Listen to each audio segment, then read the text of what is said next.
يا أيها الذين آمنوا لا تسألوا عن أشياء إن تبد لكم تسؤكم وإن تسألوا عنها حين ينزل القرآن تبد لكم عفى الله عنها والله غفور حليم. قد سألها قوم من قبلكم ثم أصبحوا بها كافرين. ما جعل الله من بهيرة ولا سائبة ولا وسيلة ولا هام ولكن الذين كفروا يفترون على الله الكذب وأكثرهم لا يعقلون. وإذا قيل لهم تعالوا إلى ما أنزل الله وإلى الرسول قالوا حسبنا ما وجدنا عليه آباءنا أولو كان آباؤهم لا يعلمون شيئا ولا يهتدون. يا أيها الذين آمنوا عليكم أنفسكم لا يضركم من ضل إذا اهتديتم إلى الله مرجعكم جميعا فينبئكم بما كنتم تعملون. يا أيها الذين آمنوا شهادة بينكم إذا حضر أحدكم الموت حين الوصية اثنان ذوى عدل منكم أو آخران من غيركم إن أنتم ضربتم في الأرض فأصابتكم مصيبة الموت تحبسونهما من بعد الصلاة فيقسمان بالله إن ارتبتم لا نشتري به ثمنا ولو كان ذا قربى ولا نكتم شهادة الله إنا إذا لمن الآثمين. فإن عثر على أنهم استحقا إثما فآخران يقومان مقامهما من الذين استحق عليهم الأوليان فيقسمان بالله لشهادتنا أحق من شهادتهما وما اعتدينا إنا إذا لمن الظالمين. ذلك أدنى أن يأتوا بالشهادة على وجهها ويخافوا أن ترد أيمان بعد أيمانهم واتقوا الله واسمعوا والله لا يهدي القوم الفاسقين.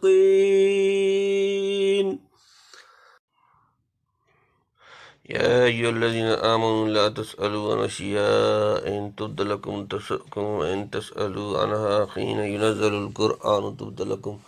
عفى الله عنها والله غفور حليم. یا ایہا الذین آمنوا ایمان والے لا تسألوا نہ پوچھو عن سے متعلق اشیاء چیزیں ان تبدو جو ظاہر کی جائیں لکم تمہارے لیے تسؤکم تمہیں بری لگیں وَإِنْ اور اگر تسألو تم پوچھو گے عنہا ان کے متعلق ہینا جب ینزل القرآن نازل کیا جا رہا ہے قرآن تبدلکم ظاہر کر دی جائیں گی تمہارے لیے فاللہ اللہ نے درگزر کی عنہا اس سے واللہ اور اللہ غفور بخشنے والا حلیم بردبار۔ اے ایمان والو مت پوچھو ایسی باتیں کہ اگر تم پر کھولی جاویں تو تم کو بری لگیں، اور اگر پوچھو گے یہ باتیں ایسے وقت میں کہ قرآن نازل ہو رہا ہے تو تم پر ظاہر کر دی جائیں گی، اللہ نے ان سے درگزر کی ہے اور اللہ بخشنے والا تحمل والا ہے۔ پچھلے دو رکوع کا حاصل احکام دینیہ میں غلو اور تساہل سے روکنا تھا، یعنی جو طیبات خدا نے حلال کی ہیں ان کو اپنے اوپر حرام مت ٹھہراؤ، اور جو چیزیں خبیث و حرام ہیں خواہ دائمی طور پر یا خاص احوال و اوقات میں ان سے پوری طرح اجتناب کرو۔ ان آیات میں تنبیہ فرما دی کہ جو چیزیں شارع نے تصریحاً بیان نہیں فرمائیں ان کے متعلق فضول اور دور از کار سوالات مت کیا کرو، جس طرح تحلیل و تحریم کے سلسلے میں شارع کا بیان موجب ہدایت و بصیرت ہے، اس کا سکوت بھی ذریعہ رحمت و سہولت ہے۔ خدا نے جس چیز کو کمال حکمت و عدل سے حلال یا حرام کر دیا وہ حلال یا حرام ہو گئی، اور جس سے سکوت کیا اس میں گنجائش اور توسیع رہی۔ مجتہدین کو اجتہاد کا موقع ملا، عمل کرنے والے اس کے فعل و ترک میں آزاد رہے۔ اب اگر ایسی چیزوں کی نسبت خواہ کھود کرید اور بحث و سوال کا دروازہ کھولا جائے گا، حالانکہ قرآن شریف نازل ہو رہا ہے اور تشریح کا باب مفتوح ہے، تو بہت ممکن ہے کہ سوالات کے جواب میں بعض ایسے احکام نازل ہو جائیں جن کے بعد تمہاری یہ آزادی اور گنجائش اجتہاد باقی نہ رہے۔ پھر یہ سخت شرم کی بات ہوگی کہ جو چیز خود مانگ کر لی ہے اس کو نبھا نہ سکیں۔ سنت اللہ یہ معلوم ہوتی ہے کہ جب کسی معاملہ میں بکثرت سوال اور کھود کرید کی جائے اور خام خواہ شکوک اور احتمالات نکالے جائیں تو ادھر سے تشدید سختی بڑھتی جاتی ہے، کیونکہ اس طرح کے سوالات ظاہر کرتے ہیں کہ گویا سائلین کو اپنے نفس پر بھروسہ ہے اور جو حکم ملے گا اس کے اٹھانے کے لیے وہ بہیمہ وجوہ تیار ہیں۔ اس قسم کا دعویٰ جو بندہ کے ضعف و اقتدار کے مناسب نہیں مستحق بنا دیتا ہے کہ ادھر سے حکم میں کچھ سختی ہو، اور جتنا یہ اپنے کو قابل ظاہر کرتا ہے اس کے موافق امتحان بھی سخت ہو۔ چنانچہ بنی اسرائیل کے ذبح بقرہ والے قصہ میں ایسا ہی ہوا۔ حدیث میں ہے کہ نبی کریم صلی اللہ علیہ وسلم نے ارشاد فرمایا کہ اے لوگو، خدا نے تم پر حج فرض کیا ہے۔ ایک شخص بول اٹھا، کیا ہر سال یا رسول اللہ صلی اللہ علیہ وسلم؟ فرمایا، اگر میں ہاں کہہ دیتا تو ہر سال واجب ہو جاتا۔ پھر تم ادا نہ کر سکتے، جس چیز میں تم کو آزاد چھوڑ دوں تم بھی مجھ کو چھوڑ دو۔ ایک حدیث میں فرمایا کہ مسلمانوں میں وہ شخص بڑا مجرم ہے جس کے سوالات کی بدولت ایسی چیزیں حرام کی گئیں جو حرام نہ تھیں۔ بہرحال یہ آیت احکام شرعیہ کے باب میں اس طرح کے دور از کار اور بے ضرورت سوالات کا دروازہ بند کرتی ہے۔ باقی بعض احادیث میں جو یہ مذکور ہے کہ کچھ لوگ نبی کریم صلی اللہ علیہ وآلہ وسلم سے جزئی واقعات کے متعلق لاکھ سوال کرتے تھے، ان کو روکا گیا۔ وہ ہماری تقریر کے مخالف نہیں۔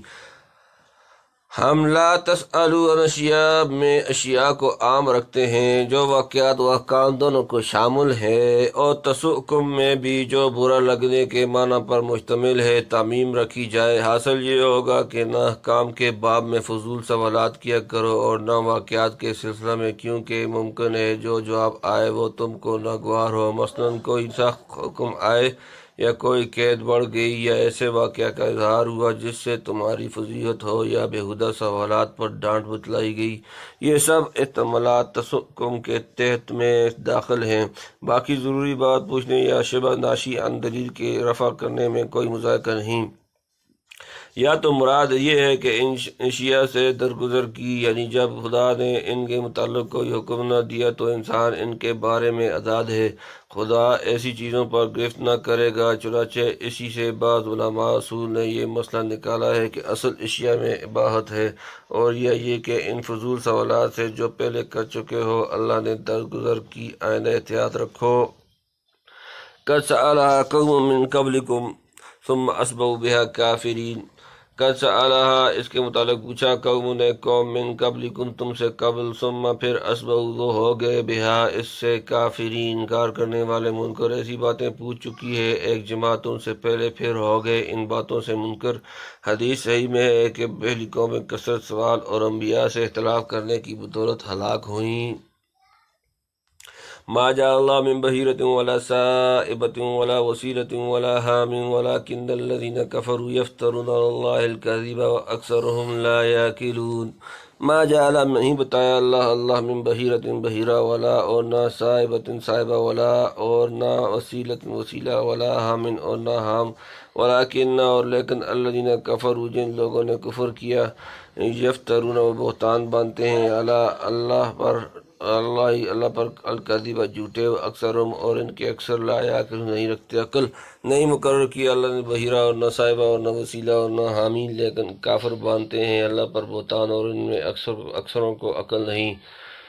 بحیرہ صاحبہ وسیلہ حامی یہ سب زمانہ جاہلیت کے رسوم و شائع سے متعلق ہیں۔ مفسرین نے ان کی تفسیر میں بہت اطلاق کیا ہے۔ ممکن ہے ان میں سے ہر ایک لفظ کا اطلاق مختلف صورتوں پر ہوتا ہو۔ ہم صرف سعید بن المسیب کی تفسیر صحیح بخاری سے نقل کرتے ہیں۔ بحیرہ جس جانور کا دودھ بتوں کے نام کر دیتے ہیں، کوئی اپنے کام میں نہ لاتا تھا۔ صاحبہ جو جانور بتوں کے نام پر ہمارے زمانے کے سانڈ کی طرح چھوڑ دیا جاتا تھا۔ وسیلہ جو اونٹنی مسلسل مادہ بچے جن درمیان میں نر بچہ پیدا نہ ہو، اسے بھی بتوں کے نام پر چھوڑ دیتے تھے۔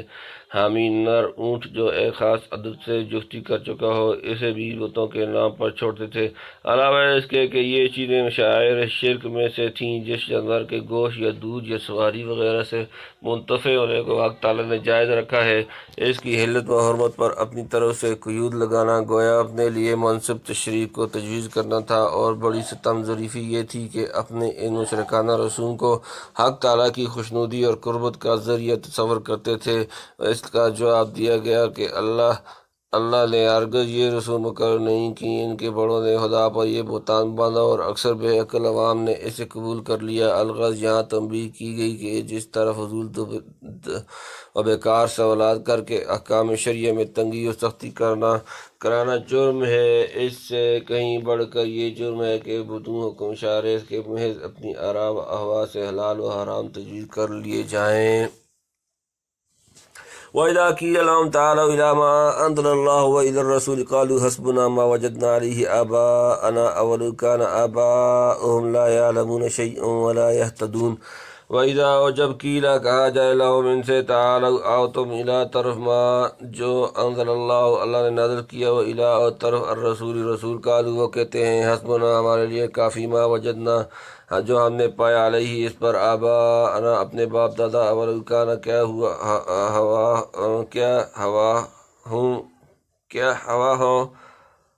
آباؤہم ان کے باپ دادا، لا نہ یعلمون جانتے ہوں، شیئن کچھ، ولا یہتدون اور نہ ہدایت یافتہ ہوں۔ اور جب کہا جاتا ہے ان کو آؤ اس کی طرف جو کہ اللہ نے نازل کیا اور رسول کی طرف، تو کہتے ہیں ہم کو کافی ہے وہ جس پر پایا ہم نے اپنے باپ دادوں کو، بھلا اگر ان کے باپ دادے نے کچھ علم رکھتے ہوں اور نہ کچھ علم رکھتے ہوں اور نہ راہ جانتے ہوں تو بھی ایسا ہی کریں گے۔ جاہلوں کی سب سے بڑی وجہ یہی ہوتی ہے کہ جو کام باپ دادا سے ہوتا آیا ہے اس کا خلاف کیسے کریں۔ ان کو بتلایا گیا کہ اگر تمہارے اسلاف بے عقلی بھی یا بے راہی سے کار ہلاکت میں جا گرے ہوں تو کیا پھر بھی تم انہی کی راہ چلو گے؟ حضرت شاہ صاحب لکھتے ہیں، باپ کا حال معلوم ہو کہ حق کا تابع اور صاحب علم تھا تو اس کی راہ پکڑے، نہیں تو ابس ہے، یعنی کئی فما اتفق، ہر کسی کی کو رانہ تقلید جائز نہیں۔ یا ایھا الذین آمنوا علیکم انفسکم لا یضرکم من ضل اذا اہتدیتم الی اللہ مرجعکم جمیعا فینبئکم بما کنتم تعملون۔ یا ایھا اے الذین آمنوا ایمان والے، علیکم تم پر، انفسکم اپنی جانیں، لا یضرکم نہ نقصان پہنچائے گا، من جو ضل گمراہ ہوا، اذا جب اہتدیتم ہدایت پر ہو، الی اللہ اللہ کی طرف، مرجعکم تمہیں لوٹنا ہے، جمیعا سب، فینبئکم پھر وہ تمہیں جتلا دے گا، بما جو کنتم تعملون تم کرتے تھے۔ اے ایمان والو تم پر لازم ہے فکر اپنی جان کا، تمہارا کچھ نہیں بگاڑتا جو کوئی گمراہ ہوا، جب کہ تم ہوئے راہ پر، اللہ کے پاس لوٹ کر جانا ہے تم سب کو، پھر وہ جتلاوے گا تم کو جو کچھ تم کرتے تھے۔ یعنی اگر کفار، رسوم شرکیہ اور آباء و اجداد کی اندھی تقلید سے باوجود اس قدر نصیحت و فہمائش کے باز نہیں آتے تو تم زیادہ اس غم میں مت پڑو، کسی کی گمراہی سے تمہارا کوئی نقصان نہیں، بشرطے کہ تم سیدھی راہ پر چل رہے ہو۔ سیدھی راہ یہی ہے کہ آدمی ایمان و تقوی اختیار کرے، خود برائی سے رکے اور دوسروں کو روکنے کی امکانی کوشش کرے، پھر بھی اگر لوگ برائی سے نہ رکیں تو اس کا کوئی نقصان نہیں ہے۔ شاید سے یہ سمجھ لینا کہ جب ایک شخص اپنا نماز روزہ ٹھیک کر لے تو امر بالمعروف چھوڑ دینے سے اسے کوئی مضرت نہیں ہوتی، سخت غلطی ہے۔ لفظ ابتدائی امر بالمعروف وغیرہ تمام وظائف ہدایت کو شامل ہے۔ اس آیت میں گو روئے صحن پر مزاح مسلمانوں کی طرف ہے، لیکن ان کفار کو بھی متنبہ کرنا ہے جو باپ دادا کی کورانہ تقلید پر اڑے ہوئے تھے، یعنی اگر تمہارے باپ دادا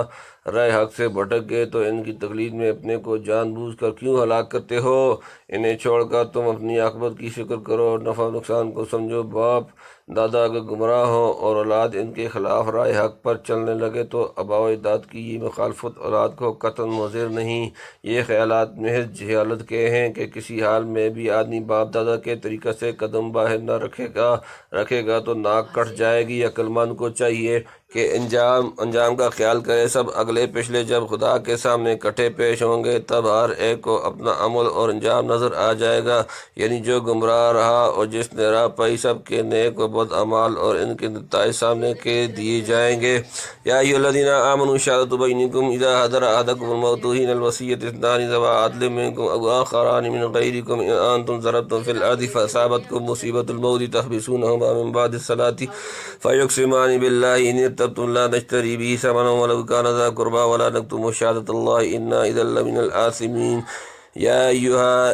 الذین آمنوا ایمان والے، شہادت و گواہی بینکم تمہارے درمیان، اذا جب حضر آئے احدکم تم میں سے کوئی کسی کو، الموت موت، حین وقت، الوصیت وصیت، اثنان دو، ذوی عدل انصاف والے معتبر منکم تم سے، او یا آخرانی اور دو من سے، غیرکم تمہارے سوا، ان اگر انتم تم ضربتم فی الارض سفر کر رہے ہو زمین میں، فاصابتکم پھر تمہیں پہنچے مصیبت الموت موت، تحبسونہما ان دونوں کو روک لو، من بعد الصلاۃ نماز، فیقسمان دونوں قسم کھائیں، باللہ اللہ کی، ان اگر ارتبتم تمہیں شک ہو، لا نشتری ہم مول نہیں لیتے بھی اس کے، وہ سامان کوئی قیمت، ولو کان ہو ذا قربا رشتہ دار، ولا نکتم اور ہم نہیں چھپاتے، شہادت گواہی اللہ انا بے شک ہم،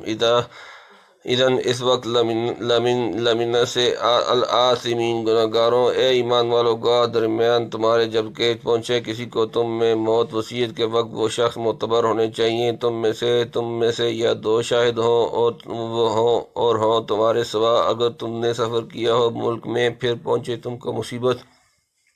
موت کی تو کھڑا کرو ان دونوں کو بعد نماز کے، وہ دونوں قسم کھاویں اللہ کی، اگر تم کو شبہ پڑے کہیں کہ ہم نہیں لیتے قسم کے بدلے مال، اگرچہ کسی کو ہم سے قرابت بھی ہو، اور ہم نہیں چھپاتے اللہ کی گواہی نہیں تو ہم بے شک گناہ گار ہیں۔ یعنی بہتر یہ ہے کہ باقی اگر دونوں ہوں یا معتبر نہ ہوں تب بھی وصی بنا سکتا ہے، اور گواہ سے مراد یہاں وصی ہے، اس کے اقرار و اظہار کو گواہی سے تعبیر فرما دیا، یعنی مسلمانوں میں سے، یعنی غیر مسلم، یعنی نماز عصر کے بعد کے وقت، وہ وقت اجتماع اور قبول کا ہے، شاید ڈر کر جھوٹی قسم نہ کھائیں، یا کسی نماز کے بعد، یہ وصی جس مذہب کے ہوں، ان کی نماز کے بعد، یعنی جب خدا کے پاس سب کو جانا ہے تو جانے سے پہلے سب کام ٹھیک کر لو، اسی میں اسے ایک اہم کام ضروری امور کی وصیت اور اس کے متعلقات ہیں۔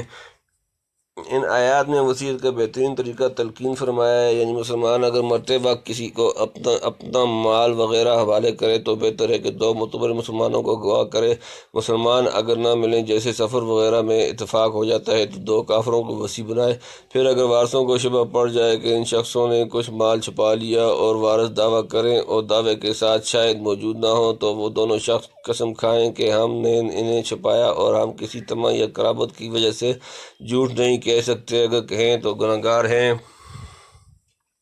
فَإِنْ عُثِرَ عَلَىٰ أَنَّهُمَا اسْتَحَقَّا إِثْمًا فَآخَرَانِ يَقُومَانِ مَقَامَهُمَا مِنَ الَّذِينَ اسْتَحَقَّ عَلَيْهِمُ الْأَوْلَيَانِ فَيُقْسِمَانِ بِاللَّهِ لَشَهَادَتُنَا أَحَقُّ مِنْ شَهَادَتِهِمَا وَمَا اعْتَدَيْنَا إِنَّا إِذًا لَّمِنَ الظَّالِمِينَ۔ فَإِنْ پھر اگر عُثِرَ خبر ہو جائے، عَلَىٰ اس پر، أَنَّهُمَا کہ وہ دونوں، استحقا دونوں سزاوار ہوئے، اثمًا گناہ، فآخران تو دو اور، یقومان کھڑے ہوں، مقامہما ان کی جگہ، من سے، الذین وہ لوگ، استحق حق مارنا چاہا، علیہم ان پر، الاولیان سب سے زیادہ قریب، فیقسمان پھر وہ قسم کھائیں، باللہ اللہ کی، لشہادتنا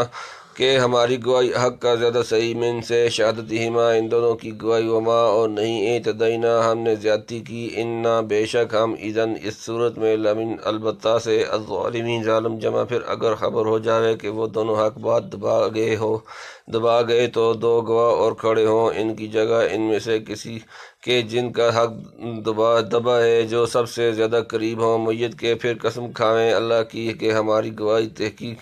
تحقیقی ہے پہلوں کی گواہی سے، اور ہم نے زیادتی نہیں کی، نہیں تو ہم بے شک ظالم ہیں۔ ایک ہو تب بھی مذائقہ نہیں، یعنی اگر قرائن و آثار سے اوصیاء کی قسم کا جھوٹ معلوم ہو اور وہ بذریعہ شہادت شرعی اپنی سچائی ثابت نہ کر سکے، تو میت کے وارثوں کو قسم دی جائے گی کہ ان کو اوصیاء کے دعوے کی واقعیت کا کوئی علم نہیں، اور یہ کہ ان کی گواہی اوصیاء کی گواہی سے زیادہ احق بالقبول ہے۔ ان آیات کی شان و نزول یہ ہے کہ ایک شخص بدیل نامی جو مسلمان تھا، 2 شخصوں تمیم و عدی کے ساتھ جو اس وقت نصرانی تھے، بغرض تجارت ملک شام کی طرف گیا۔ شام پہنچ کر بدیل بیمار پڑ گیا۔ اس نے اپنے مال کی فہرست لکھ کر اسباب میں رکھ دی اور اپنے دونوں رفیقوں کو اطلاع نہ کی۔ مرض جب زیادہ بڑھا تو اس نے دونوں نصرانی رفقا کو وصیت کی کہ کل سامان میرے وارثوں کو پہنچا دینا۔ انہوں نے سب سامان لا کر وارثوں کے حوالے کر دیا، مگر چاندی کا ایک پیالہ جس پر سونے کا ملمہ یا نقش و نگار تھے اس میں سے نکال لیا۔ وارثوں کو فہرست اسباب میں سے دستیاب ہوئی۔ انہوں نے اوصیاء سے پوچھا کہ میت نے کچھ مال فروخت کیا تھا یا کچھ زیادہ بیمار رہا کہ معالجہ وغیرہ میں کچھ خرچ ہوا ہو۔ ان دونوں نے اس کا جواب نفی میں دیا۔ آخر معاملہ نبی کریم صلی اللہ علیہ وآلہ وسلم کی عدالت میں پیش ہوا۔ چونکہ وارثوں کے پاس گواہ نہ تھے تو ان دونوں نصرانیوں سے قسم لی گئی کہ ہم نے میت کے مال میں کسی طرح کی خیانت نہیں کی، نہ کوئی چیز اس کی چھپائی۔ آخر قسم پر فیصلہ ان کے حق میں کر دیا گیا۔ کچھ مدت کے بعد ظاہر ہوا کہ وہ پیالہ ان دونوں نے مکہ میں کسی سنار کے ہاتھ فروخت کیا ہے۔ جب سوال ہوا تو کہنے لگے کہ وہ ہم نے میت سے خرید لیا تھا، چونکہ خریداری کے گواہ موجود نہ تھے اس لیے ہم نے پہلے اس کا ذکر نہیں کیا، مبادا ہماری تکذیب کر دی جائے۔ میت کے وارثوں نے پھر نبی کریم صلی اللہ علیہ وآلہ وسلم کی خدمت میں مرافعہ کیا۔ اب پہلی صورت کے برعکس اوصیاء خریداری کے مدعی اور وارث منکر تھے۔ شہادت موجود نہ ہونے کی وجہ سے وارثوں میں سے 2 شخصوں نے جو میت سے قریب تر تھے قسم کھائی کہ پیالہ میت کے ملک تھا اور یہ دونوں نصرانی اپنی قسم میں جھوٹے ہیں۔ چنانچہ جس قیمت پر انہوں نے فروخت کیا تھا 1000 درہم، وہ وارثوں کو دلائی گئی۔ ذالک ادنی ان یاتوا بالشہادۃ علی وجہہا او یخافوا ان ترد ایمان بعد ایمانہم واتقوا اللہ واسمعوا واللہ لا یہدی القوم الفاسقین۔ ذالک یہ ادنا زیادہ قریب ان کے یا تو وہ لائیں ادا کریں بشہادتی گواہی علی پر وجہہا اس کا رخ صحیح طریقہ، او یا یخافوا وہ ڈریں ان تردہ کے رد کر دی جائے گی، ایمان ان قسم بعد ایمانہم ان کی قسم، واتقوا اور ڈرو اللہ واسمعوا اور سنو واللہ اور اللہ لا یہدی نہیں ہدایت دیتا قوم الفاسقین نافرمان۔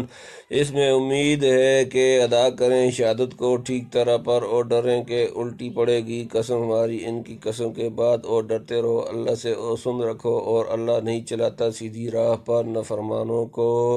یعنی وارثوں کو شیوا پڑے تو قسم دینے کا حکم رکھا، اس لیے کہ قسم سے ڈر کر اول ہی جھوٹ نہ ظاہر کریں، پھر اگر ان کی بات جھوٹی نکلی تو وارث قسم کھائیں، یہ بھی اسی واسطے کہ وہ قسم میں دغا نہ کریں، جانیں کہ آخر ہماری قسم الٹی پڑے گی۔ قذافی موضع القرآن، خدا کی نافرمانی کرنے والا انجام کار رسوا اور ذلیل ہی ہوتا ہے، حقیقی کامیابی کا چہرہ نہیں دیکھتا۔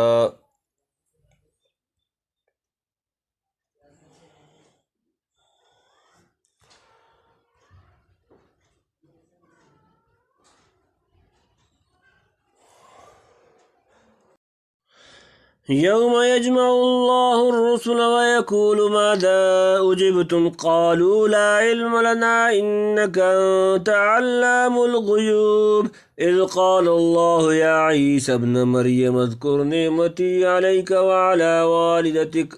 إذ أيدتك بروح القدس تكلم الناس في المهد وكهلا وإذ علمتك الكتاب والحكمة والتوراة والإنجيل وإذ تخلق من الطين كهيئة الطير بإذني فتنفخ فيها فتكون طيرا بإذني وتبرئ الأكمه والأبرص بإذني وإذ تخرج الموتى بإذني وإذ كففت بني إسرائيل عنك إذ جئتهم بالبينات فقال الذين كفروا منهم إن هذا إلا سحر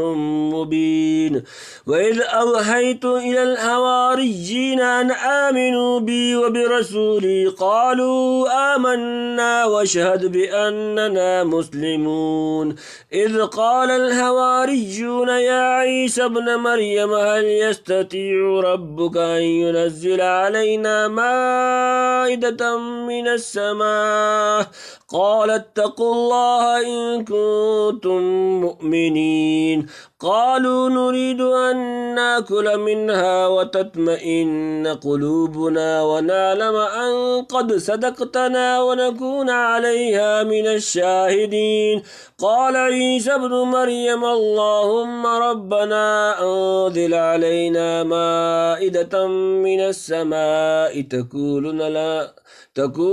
تكون لنا عيدا لأولنا وآخرنا وآية منك وارزقنا وأنت خير الرازقين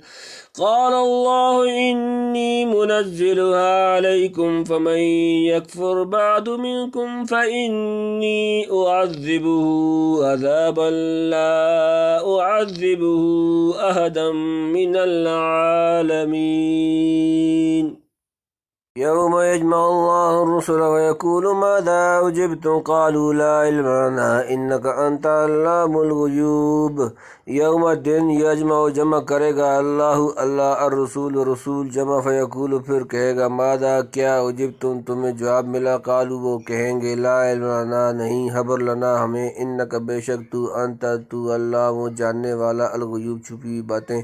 جس دن اللہ جمع کرے گا سب پیغمبروں کو پھر کہے گا تم کو کیا جواب ملا تھا، وہ کہیں گے ہم کو خبر نہیں، تو ہی ہے چھپی باتوں کو جاننے والا۔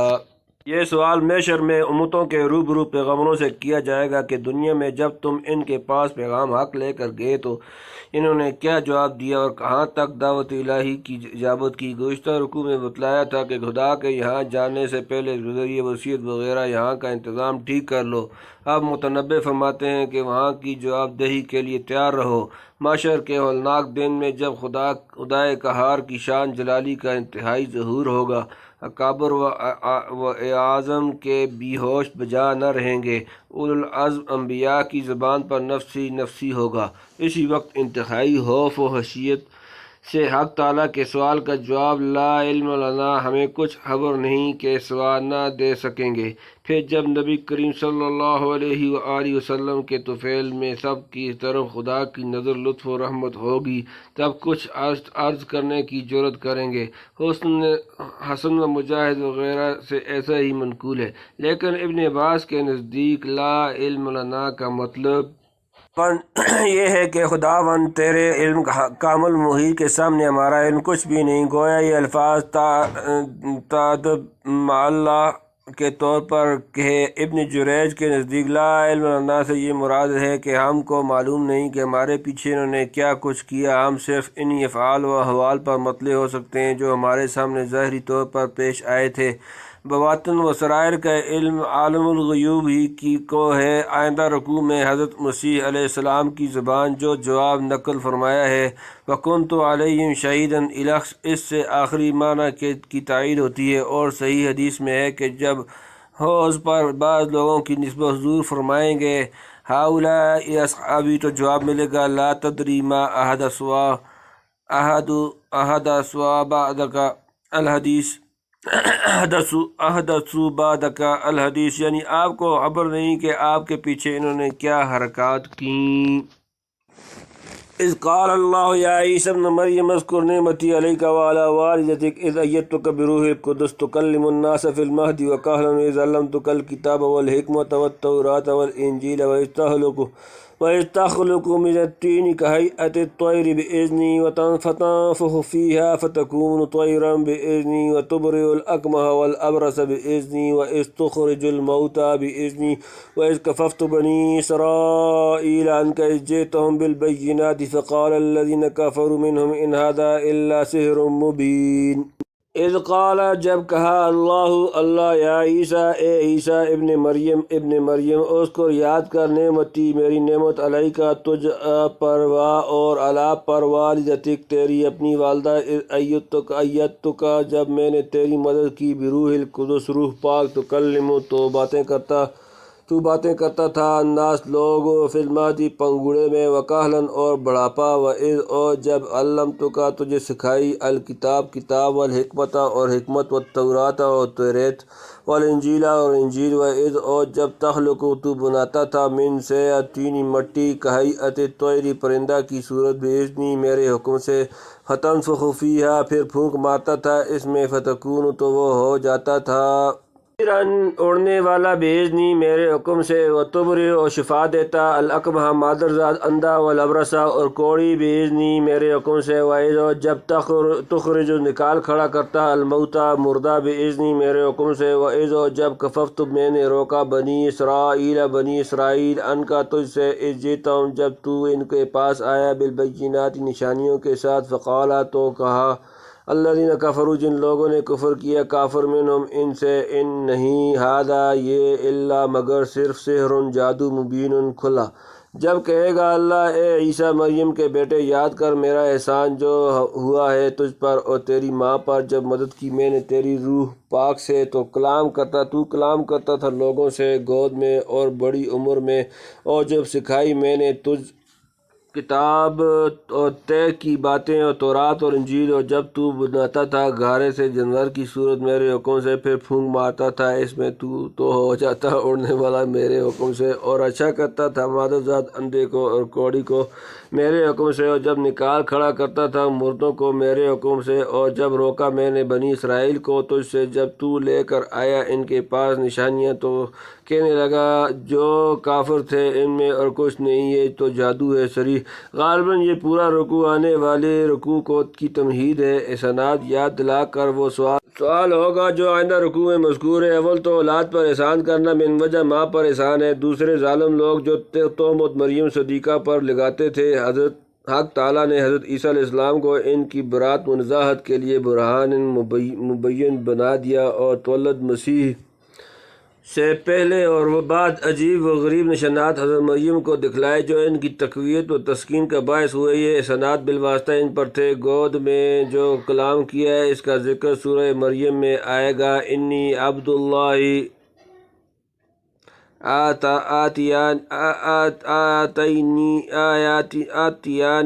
آتیانی الکتاب سورت نمبر 19 سورت مریم رکوع آیت نمبر 30 تعجب ہے کہ عیسائیوں نے حضرت مسیح علیہ السلام کے تکلم فی المہد کا کچھ ذکر نہیں کیا البتہ یہ لکھا ہے کہ 12 برس کی عمر میں یہود کے سامنے انہوں نے ایسی حکیمانہ دلائل و براہین بیان فرمائیں کہ تمام علماء عاجز مبہوت رہ گئے اور سامعین عش کرنے لگے یوں تو روح القدس سے حسب مراتب سب انبیاء علیہ السلام بلکہ بعض مومنین کی بھی تائید ہوتی ہے لیکن حضرت عیسیٰ علیہ السلام کو جن کا وجود ہی نفع جبرائیل یہ سے ہوا کوئی خاص قسم کی فطری مناسبت اور تائید حاصل ہے جس تفصیل انبیاء کی فرمایا گیا تلک الرسل فضلنا بعضهم على بعض منهم من کلم اللہ ورفع بعضهم درجات وآتینا عیسی ابن مریم البینات وأیدناہ بروح القدس سورت نمبر 2 سورت البقرہ آیت نمبر 253 روح القدس کی مثال عالم ارواح میں ایسی سمجھو جیسے عالم مادیات میں قوت کہربائی بجلی کا خزانہ جس وقت اس خزانے کا مدیر معین اصول کے موافق کرنٹ چھوڑتا اور ان اشیاء میں بجلی کا اثر پہنچاتا ہے ان کا کنیکشن درست کر دیتا ہے تو فوراً خاموش اور ساکن مشینیں بڑے زور سے گھومنے لگتی ہیں اگر کسی مریض پر بجلی کا عمل کیا گیا تو مشلول اعضاء اور بے حس ہو جانے والے اعصاب میں بجلی کے پہنچنے سے حس و حرکت پیدا ہو جاتی ہے بعض اوقات ایسے بیمار کے حلقوم میں جس کی زبان بالکل بند ہو گئی ہو قوت کہربائیہ کی پہنچانے سے قوت گویائی واپس کی گئی ہے حتیٰ کہ بعض غالی ڈاکٹروں نے تو یہ دعویٰ کر دیا ہے کہ ہر قسم کی بیماری کا علاج قوت کہربائیہ سے کیا جا سکتا ہے دائرۃ المعارف فرید و جدی جب اس معمولی مادی کہربائی کا حال یہ ہے تو اندازہ کر لو کہ عالم ارواح کی کہربائیہ میں جس کا خزانہ روح القدس ہے کیا کچھ طاقت ہوگی حق تعالیٰ نے حضرت عیسیٰ علیہ السلام کی ذات گرامی کا تعلق روح القدس سے کسی ایسی خاص نوعیت اور رسول کے ماتحت رکھا ہے جس کا اثر کھلے ہوئے غلبہ روحیت تجرد اور مخصوص اثار حیات کی شکل میں ظاہر ہوا ہے ان کا روح اللہ سے ملقب ہونا، بچپن، جوانی اور کہولت میں یکساں کلام کرنا، خدا کے حکم سے اضافہ، فاضہ حیات کے قابل کا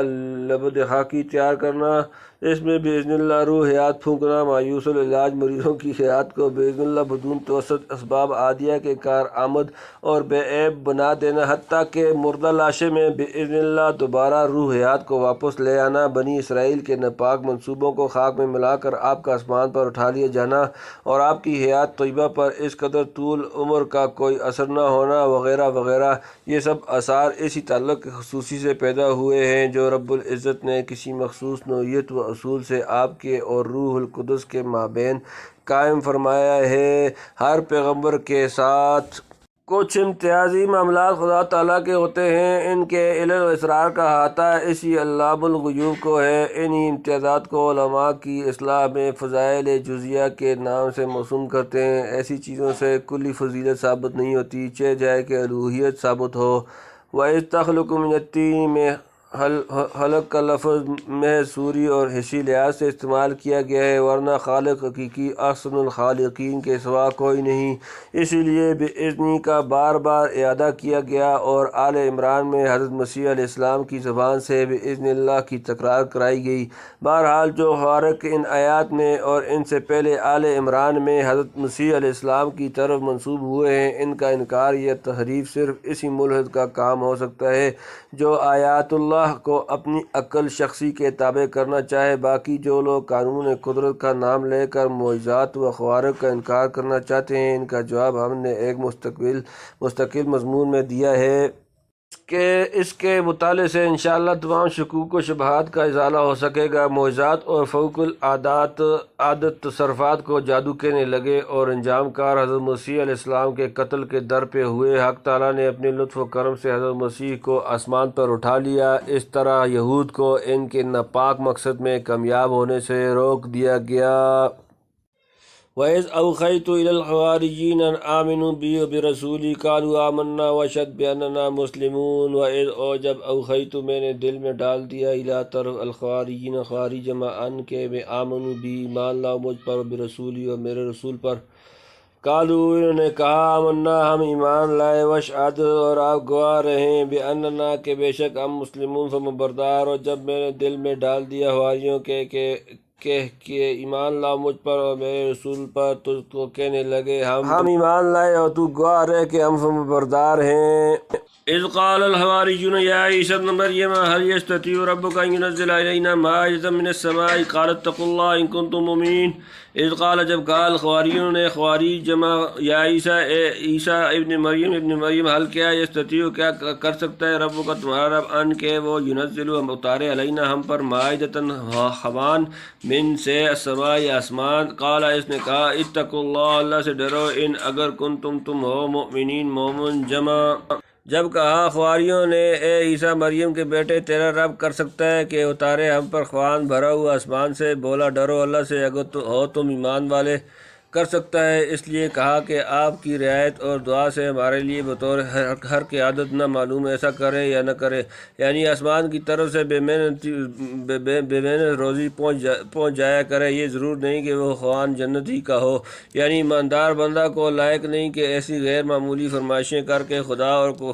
آزمائے، خواہ اس کی طرف سے کتنی ہی مہربانی کا اظہار ہو۔ روزی انہی ذرائع سے طلب کرنا چاہیے جو قدرت نے اس کی تحصیل کے لیے مقرر فرما دیے ہیں۔ بندہ جب خدا سے ڈر کر تقوی اختیار کرے اور اس پر ایمان و اعتماد رکھے تو حق تعالیٰ ایسی جگہ سے اس کو رزق پہنچائے گا جہاں سے وہم و گمان بھی نہ ہوگا۔ وَمَن يَتَّقِ اللَّهَ يَجْعَل لَّهُ مَخْرَجًا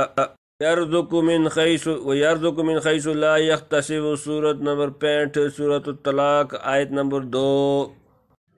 قالوا نريد أن نأكل منها وتطمئن قلوبنا ونعلم أن قد صدقتنا ونكون عليها من الشاهدين۔ قالوا انہوں نے کہا نرید ہم چاہتے ہیں ان کے ناکلو ہم کھائیں منہا اس سے، وتطمئن اور مطمئن ہوں قلوبنا ہمارے دل، ونعلم اور ہم جان لیں ان کے قد صدقتنا تم نے ہم سے سچ کہا، ونکون اور ہم رہیں علیہا اس پر من سے الشاہدین گواہ۔ جمع بولے کہ ہم چاہتے ہیں کہ کھاویں اس میں سے اور مطمئن ہو جائیں ہمارے دل اور ہم جان لیں کہ تو نے ہم سے سچ کہا اور رہیں ہم اس پر گواہ، یعنی آزمانے کو نہیں مانگتے بلکہ برکت کی امید پر مانگتے ہیں کہ غیب سے بے محنت روزی ملتی رہے تاکہ اطمینان قلب اور دلجمی سے عبادت میں لگے رہیں۔ اور آپ نے جو غیبی خبریں نمائش جنت وغیرہ کے متعلق دی ہیں، ایک چھوٹا سا نمونہ دیکھ کر ان کا بھی یقین کامل ہو جائے اور ایک عینی شاہد کے طور پر ہم اس کی گواہی دیں جس سے یہ معجزہ ہمیشہ مشہور رہے۔ بعض مفسرین نے نقل کیا ہے کہ حضرت مسیح علیہ السلام نے وعدہ فرمایا تھا کہ تم خدا کے لیے 30 دن کے روزے رکھ کر جو کچھ طلب کرو گے وہ دیا جائے گا۔ حواریین نے روزے رکھے لیے اور معاہدہ طلب کیا، وَنَعْلَمُ كَثِيرًا سے یہی مراد ہے۔ واللہ اعلم۔ قال عیسی ابن مریم اللہم ربنا انزل علینا مائدۃ من السماء تکون لنا عیدا لاولنا وآخرنا وآیۃ منک وارزقنا وانت خیر الرازقین۔ قال کہا عیسی ابن مریم اللہم اے اللہ ربنا ہمارے رب، انزل اتار علینا ہم پر مائدۃ خوان من سے آسمان تکون ہو لنا ہمارے لیے عید لاولنا ہمارے پہلوں کے لیے وآخرنا اور ہمارے پچھلی والوں کے لیے آیت اور نشان من کا تجھ سے وارزقنا اور ہمیں روزی دے انت اور تو خیر و بہتر الرازقین روزی دینے والا۔ کہا عیسی مریم کے بیٹے نے اے اللہ رب ہمارے اتار ہم پر خوان بھرا ہوا آسمان سے کہ وہ دن عید رہے ہمارے پہلوں اور پچھلوں کے واسطے اور نشانی ہو تیری طرف سے، اور روزی دے ہم کو اور تو ہی ہے سب سے بہتر روزی دینے والا، یعنی وہ دن جس میں معاہدہ آسمانی نازل ہو ہمارے اگلے پچھلے لوگوں کے حق میں عید ہو جائے کہ ہمیشہ ہماری قوم اس دن کو بطور یادگار تہوار منایا کرے۔ اس تقریر کے موافق تکون عیدن کا اطلاق ایسا ہوا جیسا کہ آیت الیوم اکملت لکم دینکم کے متعلق بخاری میں یہود کا یہ مقولہ نقل کیا ہے، انکم تکرہون آیا لو نزلت فینا لاتخذنا عیدن۔ جس طرح آیت کو عید بنانے کا مطلب ہے اس کے یوم نزول کو عید بنانا ہے، کما ہوا مصرف روایت آخر اس پر معاہدہ کے عید ہونے کو بھی قیاس کر لو۔ کہتے ہیں کہ وہ خوان اترا اتوار کو جو نصارہ کے یہاں ہفتے کی عید ہے، جیسے مسلمانوں کے یہاں جمعہ، یعنی تیری قدرت کی اور میری نبوت و صداقت کی نشانی ہو، یعنی بدون عطا و کسب کے روزی عطا فرمائے۔ آپ کے یہاں کیا کمی ہے اور کیا مشکل ہے؟ قال اللہ انی منزلها علیکم فمن یکفر بعد منکم فانی اعذبہ عذابا لا اعذبہ احدا من العالمین۔ قال کہا اللہ انی بے شک میں منزلها وہ اتاروں گا علیکم تم پر، فمن پھر جو یکفر ناشکری کرے گا بعد منکم تم سے، فانی تو میں اعذبہ عذابا اسے عذاب دوں گا ایسا عذاب لا نہ اعذبہ عذاب دوں گا احدا کسی کو من سے العالمین جہان والے۔ کہا اللہ نے میں بے شک اتاروں گا وہ خوان تم پر، پھر جو کوئی تم میں سے ناشکری کرے گا اس کے بعد تو میں اس کو وہ عذاب دوں گا جو کسی کو نہ دوں گا جہاں میں۔ جب نعمت غیر معمولی اور نرالی ہوگی تو اس کی شکر گزاری کی تاکید بھی معمول سے بہت بڑھ کر ہونی چاہیے، اور ناشکری پر عذاب بھی غیر معمولی اور نرالا آئے گا۔ موضوع القرآن میں بعض کہتے ہیں وہ خوان اترا 40 روز تک، پھر بعضوں نے ناشکری کی، یعنی حکم ہوا تھا کہ فقیر اور مریض کھاویں، محفوظ اور چنگے بھی لگے کھانے، پھر قریب اسی آدمی کے سور اور بندر ہو گئے۔ یہ عذاب پہلے یہود میں ہوا تھا، پیچھے کسی کو نہیں ہوا، اور بعض کہتے ہیں کہ نہیں اترا۔ یہ تحدید سن کر مانگنے والے ڈر گئے، نہ مانگا، لیکن پیغمبر کی دعا بس نہیں، اور اس کلام میں نقل کرنا بے حکمت نہیں۔ شاید اس دعا کا اثر یہ ہے کہ حضرت عیسیٰ علیہ السلام کی امت میں آسودگی کا مال ہمیشہ رہی، اور جو کوئی ان میں ناشکری کرے، یعنی دل کے اطمینان سے عبادت میں نہ لگے بلکہ گناہ میں خرچ کرے، تو شاید آخرت میں سب سے زیادہ عذاب پاوے۔ اس میں مسلمانوں کو عبرت ہے کہ اپنا مداح حرک عادت کی راہ سے نہ چاہے کہ پھر اس کی شکر گزاری بہت مشکل ہے۔ اسباب ظاہری پر قناعت کرے تو بہتر ہے۔ اس قصے میں بھی ثابت ہوا کہ حق تعالیٰ کے آگے حمایت پیش نہیں جاتی۔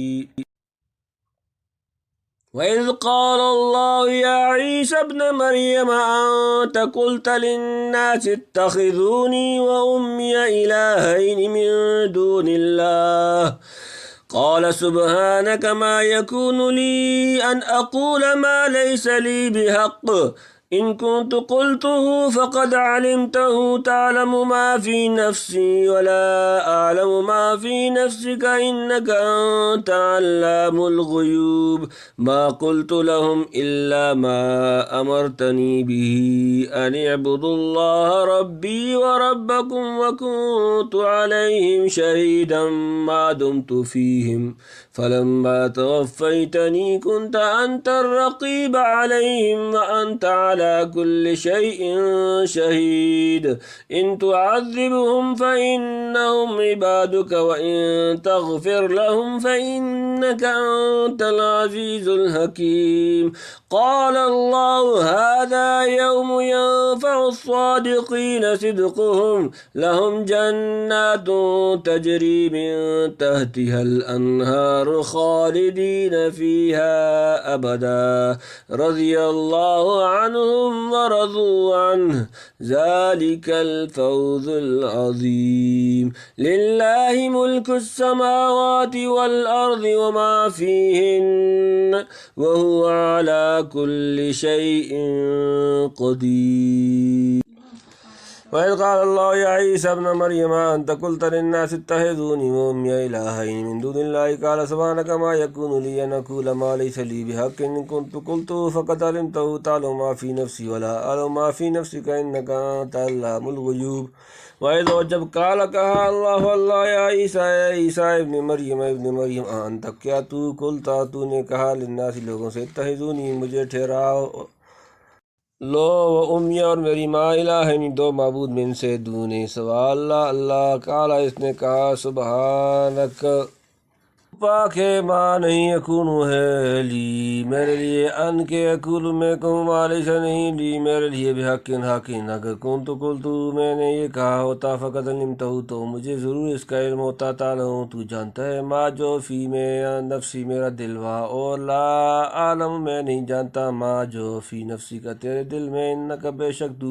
انتا تو اللہ جاننے والا الغیوب چھپی باتیں اور جب کہے گا اللہ اے عیسیٰ مریم کے بیٹے تو نے کہا لوگوں کو کہ ٹھہرا لو مجھ کو اور میری ماں کو دو معبود سوا اللہ کے کہا تو پاک ہے مجھ کو لائق نہیں کہ کہوں ایسی بات جس کا مجھ کو حق نہیں اگر میں نے یہ کہا ہوگا تو تجھ کو ضرور معلوم ہوگا تو جانتا ہے جو میرے جی میں ہے اور میں نہیں جانتا جو تیرے جی میں ہے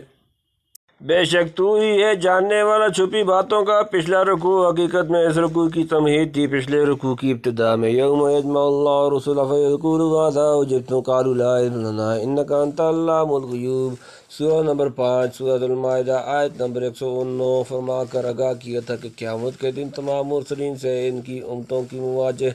میں علی رؤوس الاشہاد سوال و جواب ہوں گے پھر ان میں سے خاص حضرت مسیح علیہ السلام کا ذکر فرمایا جن کو کروڑوں آدمیوں نے خدائی کا درجہ دے رکھا ہے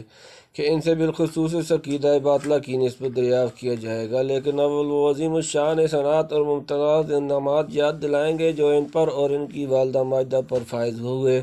بعد ارشاد ہوگا انت قلت للناس اتخذونی سورہ نمبر 5 سورۃ المائدہ آیت نمبر 116 کیا تو نے لوگوں سے کہہ دیا تھا کہ مجھ کو اور میری ماں کو بھی خدا کے سوا معبود مانو حضرت مسیح علیہ السلام اس سوال پر کانپ اٹھیں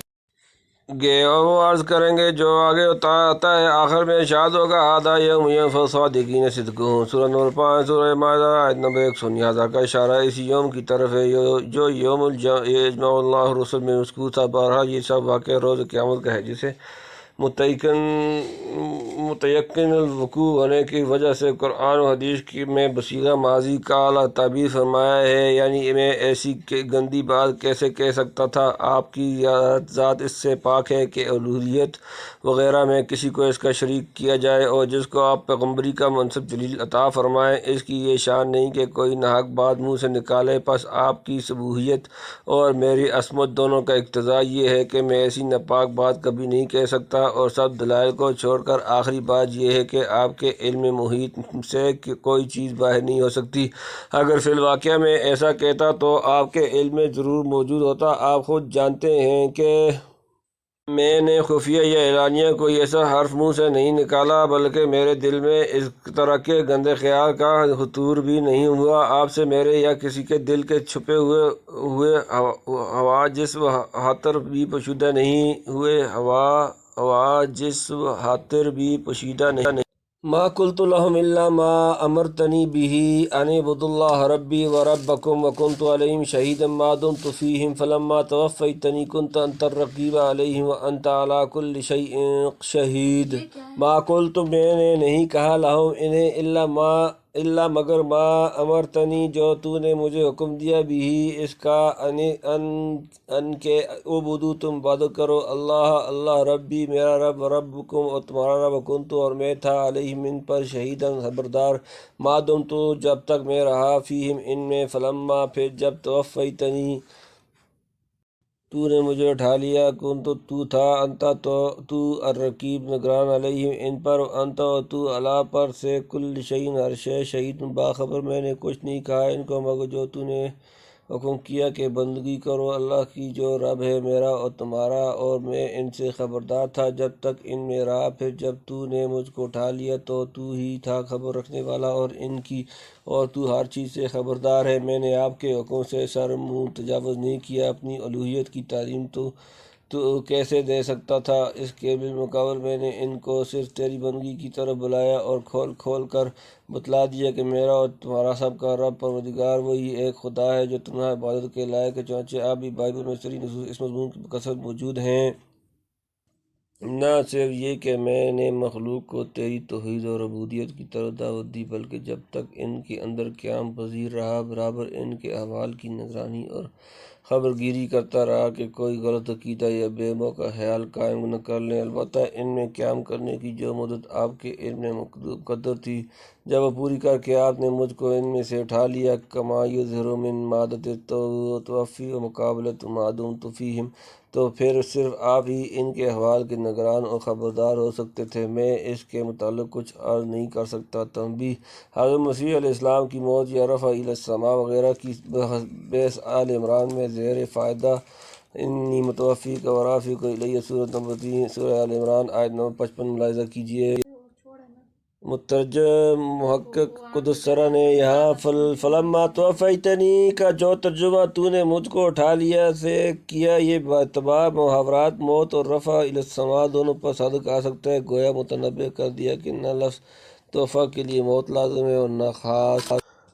توفی بصورت موت کو مضمون زیر بحث میں کسی قسم کا مدخل ہے۔ حدیث میں نبی کریم صلی اللہ علیہ وسلم نے ارشاد فرمایا کہ بعد لوگوں کی نسبت میں قیامت کے دن اسی طرح کہوں گا جس طرح بندہ صالح عیسیٰ علیہ السلام نے کہا وَكُنْتُ عَلَيْهِمْ شَهِيدًا مَا دُمْتُ فِيهِمْ فَلَمَّا تَوَفَّيْتَنِي كُنْتَ أَنْتَ الرَّقِيبُ عَلَيْهِمْ وَأَنْتَ عَلَىٰ كُلِّ شَيْءٍ شَهِيدٌ سورۃ نمبر 5 سورۃ المائدہ آیت نمبر 117۔ اس قسم کی تشبیہات سے یہ نکالنا ہے کہ حضور صلی اللہ علیہ وسلم کی اور حضرت مسیح علیہ السلام کی توفیٰ بھی بہم ہی وجوہ یکساں اور ہم رنگ ہونی چاہیے۔ عربیت سے ناواقفیت کی دلیل ہے مشرکین مکہ ایک درخت ذات انمات پر ہتھیار لٹکایا کرتے تھے۔ صحابہ نے عرض کیا یا رسول اللہ صلی اللہ علیہ وسلم ہمارے لیے بھی ذات انمات مقرر کر دیجیے جیسے ان کے یہاں ہے۔ آپ نے فرمایا ھذا کما قال قوم موسیٰ اجعل لنا الہا کما لہم آلہۃ، یہ تو ایسا ہوا جیسے موسیٰ علیہ السلام کی قوم نے درخواست کی تھی کہ ہمارے لیے بھی ایسا معبود تجویز کر دو جیسا ان بت پرستوں کا ہے۔ کیا کوئی مسلمان اس تشبیہ کو سن کر یہ گمان کر سکتا ہے کہ صحابہ نے معاذ اللہ بت پرستی کی درخواست کی تھی؟ اس طرح کی تشبیہات سے نصوص محکمہ اور اجماع امت کی مخالف عقائد پر تمسک کرنا صرف اس جماعت کا حصہ ہو سکتا ہے جن کی نسبت یہ ارشاد ہوا فَأَمَّا الَّذِينَ فِي قُلُوبِهِمْ زَيْغٌ فَيَتَّبِعُونَ مَا تَشَابَهَ مِنْهُ ابْتِغَاءَ الْفِتْنَةِ وَابْتِغَاءَ تَأْوِيلِهِ سورہ نمبر 3 آل عمران آیت نمبر 7۔ ان تعذبهم فإنهم عبادك وإن تغفر لهم فإنك أنت العزيز الحكيم۔ ان اگر تعذبهم تو انہیں عذاب دے فإنهم تو بے شک وہ عبادك تیرے بندے وإن اور اگر تغفر تو بخش دے لهم ان کو فإنك تو بے شک تو انت تو العزیز غالب الحکیم حکمت والا۔ اگر تو ان کو عذاب دے تو وہ بندے ہیں تیرے اور اگر تو ان کو معاف کر دے تو ہی ہے زبردست حکمت والا۔ یعنی آپ اپنے بندوں پر ظلم اور بیجا سختی نہیں کر سکتے، اس لیے اگر ان کو سزا دیں گے تو عین عدل و حکمت پر مبنی ہوگی اور فرض کیجیے معاف کر دے تو یہ معافی بھی از ذرائع عجز و صفا نہ ہوگی چونکہ آپ عزیز زبردست اور غالب ہیں، اس لیے کوئی مجرم آپ کے قبضۂ قدرت سے نکل کر بھاگ نہیں سکتا کہ آپ اس پر قابو نہ پا سکیں۔ چونکہ حکیم حکمت والے ہیں اس لیے یہ بھی ممکن نہیں کہ کسی مجرم کو یوں ہی بے موقع چھوڑ دیں۔ بہرحال جو فیصلہ آپ ان مجرموں کے حق میں کریں گے وہ بالکل حکیمانہ اور قادرانہ ہوگا۔ حضرت مسیح علیہ السلام کا یہ کلام چونکہ محشر میں ہوگا جہاں کفار کے حق میں کوئی شفاعت اور استدعاء وغیرہ نہیں ہو سکتی، اس لیے حضرت مسیح نے عزیز حکیم کی جگہ غفور رحیم وغیرہ صفات کو اختیار نہیں فرمایا، برخلاف اس کے کہ حضرت ابراہیم علیہ السلام نے دنیا میں اپنے پروردگار سے عرض کیا تھا، ربی انہن اضللن کثیرا من الناس فمن تبعنی فانہ منی ومن عصانی فانک غفور رحیم۔ سورۃ نمبر 14 سورہ ابراہیم آیت نمبر 36 ہے۔ پروردگار ان بتوں نے بہت سے آدمیوں کو گمراہ کر دیا، تو جو ان میں سے میرے تابع ہوا وہ میرا آدمی ہے، اور جس نے میری نافرمانی کی تو پھر تو غفور رحیم ہے، یعنی ابھی موقع ہے کہ تو اپنی رحمت سے آئندہ ان کو توبہ اور رجوع الی الحق کی توفیق دے کر پچھلے گناہوں کو معاف فرما دے۔ قال اللہ ھذا یوم ینفع الصادقین صدقہم لہم جنات تجری من تحتہا الانہار خالدین فیہا ابدا رضی اللہ عنہم ورضوا عن ذلک الفوز العظیم۔ قال فرمایا اللہ ھذا یہ یوم دن ینفع نفع دے گا صادقین سچے صدقہم ان کا سچ لہم ان کے لیے جنات باغات تجری بہتی ہیں من تحتہا ان کے نیچے الانہار نہریں خالدین ہمیشہ رہیں گے وہ فیہا ان میں ابدا ہمیشہ رضی اللہ راضی ہوا اللہ عنہم ان سے ورضوا اور وہ راضی ہوئے عنہ اس سے ذالک یہ الفوز کامیابی العظیم بڑی۔ فرمایا اللہ نے یہ دن ہے کہ کام آئے گا سچوں کو، ان کا سچ ان کے لیے ہیں باغ جن کے نیچے بہتی ہیں نہریں، رہا کریں گے انہی میں ہمیشہ رہے۔ اللہ راضی ہوا ان سے اور وہ راضی ہوئے اس سے، یہی ہے بڑی کامیابی۔ جو لوگ اعتقاداً اور قولاً و عملاً سچے رہے ہیں جیسے حضرت مسیح علیہ السلام، ان کی سچائی کا پھل آج ملے گا۔ بڑی کامیابی حق تعالیٰ کی رضا ہے، اور جنت بھی اسی لیے مطلوب ہے کہ وہ محل رضا الہی ہے۔ للہ ملک السماوات والارض ما فیہن وہو علی کل شیء قدیر۔ للہ اللہ کے لیے ملک و بادشاہت السماوات آسمانوں والارض اور زمین اور ما جو فیہن ان کے درمیان وہو اور وہ علی پر کل شیء ہر شے قدیر قدرت والا قادر۔ اللہ ہی کے لیے سلطنت ہے آسمانوں کی اور زمین کی اور جو کچھ ان کے بیچ میں ہے، اور وہ ہر چیز پر قادر ہے، یعنی ہر وفادار اور مجرم کے ساتھ وہی معاملہ ہوگا جو ایک شہنشاہ مطلق کی عظمت و جلال کے مناسب ہے۔ صدق اللہ العظیم۔